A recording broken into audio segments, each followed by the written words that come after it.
सावन आया, बादल छाए, बुलबुल चहकी, फूल खिले, आने वाले सब आए हैं।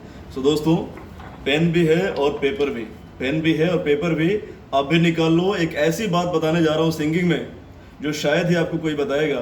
एक ऐसी बात बताने जा रहा हूँ जो शायद ही कोई बताएगा।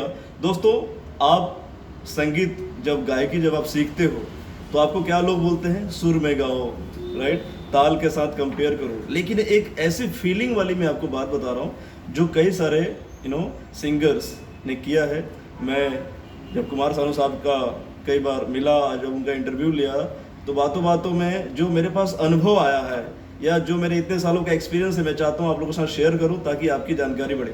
देखो, सिंगिंग क्या है? सिंगिंग सुर में गाकर अपनी भावनाओं को रखने का एक तरीका है। दोबारा बोलता हूँ, सुर में कोई बात गाकर, यानी कि उसको एक सुर में बांधना और अपनी भावनाएं क्या हो सकती हैं? अपने गर्लफ्रेंड के लिए भावनाएं हो सकती हैं, अपनी माता के लिए भावनाएं हो सकती हैं, अपने देश के लिए भावना हो सकती है, अपने पिता के लिए भावना हो सकती है, और उसी के उस टॉपिक पे गाने बनते हैं। तो आपको क्या करना, एज ए सिंगर क्या करना पड़ता है?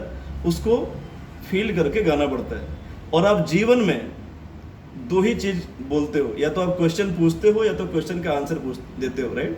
जैसे मैं अगर आपको पूछूं, राइट, कि कुमार सानू कौन है, तो आप बोलोगे कि वो इंडियन सिंगर है, प्लेबैक सिंगर है। तो उसी तरीके से जब गाने बनते हैं तो गानों जो लिखता है गीतकार, उसमें गीत में कुछ क्वेश्चन पूछता है। किससे? अपनी महबूबा से, अपनी माता से, अपने पिता से, राइट। तो जैसे एक गाना है, वो मैं गा के सुनाता हूँ। सावन आया, बादल छाए, बुलबुल चहके, फूल खिले, आने वाले सब आए हैं, आने वाले सब आए हैं, लेकिन तुम कब आओगे, लेकिन तुम कब आओगे। तो इसमें जो सिंगर है वो पूछ रहा है कि बॉस, लेकिन तुम कब आओगे। तो ये गाने में क्या है? सिंगर को गीतकार ने गाना लिख के दिया है क्वेश्चन वाला, कि मतलब आपको क्वेश्चन पूछना है।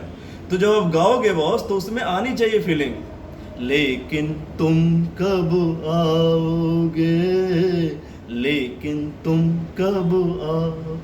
मतलब आपको शब्दों पे आपको क्या करना है? दबाव डालना, ताकि उसका मीनिंग निकल के आए। समझ आ रहा है आपको? तो पहला केस मैंने आपको बताया, यानी उदाहरण नंबर 1, एग्जाम्पल नंबर 1, यानी कि आपको क्वेश्चन पूछना है, गाते समय ही पूछना है, लेकिन तुम कब आओगे। अब उदाहरण नंबर 2, उसने तो क्वेश्चन पूछ लिया। तो एक और गाना है जो मैं आपको उदाहरण के तौर पे, यहाँ पे एग्जाम्पल के तौर पे ले रहा हूँ। एक शायर है जिसने गाना लिखा और अब वो सिंगर को दिया। तो देखो कैसा गाना है। मेरा सनम सबसे प्यारा है, सबसे प्यारा है, सबसे प्यारा है। तो किसी ने पूछा उससे, राइट, कि बॉस तुम्हारा सनम कैसा है? तो वो गा के बता रहा है कि मेरा सनम सबसे प्यारा है। आप समझ रहे मेरी बात?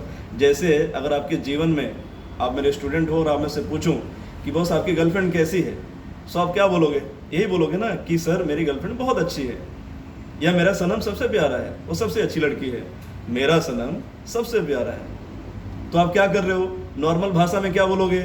ऐसे ही बोलोगे ना। जैसे आपका नाम मोहन है, राइट, तो मैं पूछूं कि मोहन आपका सनम कैसा है, आपका गर्लफ्रेंड कैसा है, कैसी है, तो आप क्या बोलोगे? Sir thank you so much, मुझे खुशी है कि वो बहुत इज्जत मुझे देती है, रेस्पेक्ट देती है, और माता पिता का सम्मान करती है, बहुत पढ़ती है, अपने सपने को साकार करती है, और सर मेरा सनम सबसे प्यारा है। यानी उसने क्वेश्चन का आंसर दिया। तो गा के कैसे बोला जाएगा? मेरा सनम सबसे प्यारा है, सबसे प्यारा है, सबसे प्यारा है, ओ जान जिगर दिल हमारा है, सबसे प्यारा है, सबसे प्यारा है।